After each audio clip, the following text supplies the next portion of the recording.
15 రావాల్సిన icon star Allu Arjun pan India project Pushpa the rule అనివార్య కారణాల వల్ల డిసెంబర్ 6కి వాయిదా పడింది.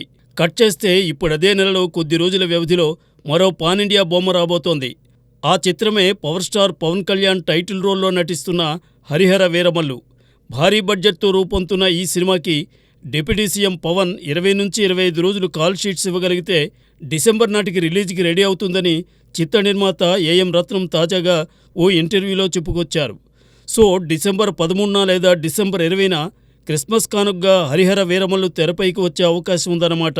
అంటే తక్కువ వ్యవధిలోనే Pushpa the rule, Harihara Veeramallu box office బరిలోకి దిగుతున్నట్లే. ఒకే నెలలో తక్కువ వ్యవధిలో పవన్, అర్జున్ సినిమాలు రావడం ఇదే తొలిసారి కాదు.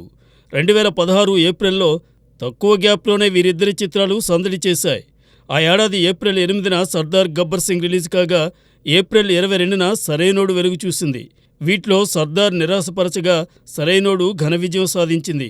కట్ చేస్తే మళ్లీ 8 ఏళ్ల తర్వాత పవన్, బన్నీ చిత్రాలు ఒకే నెలలో తక్కువ గ్యాప్లో పోటీ పడనుండడం ఆసక్తి రేకెత్తిస్తోంది. మరి ఈసారి పోరులో ఎవరు బాక్సాఫీస్ విన్నర్గా నిలుస్తారో చూడాలి.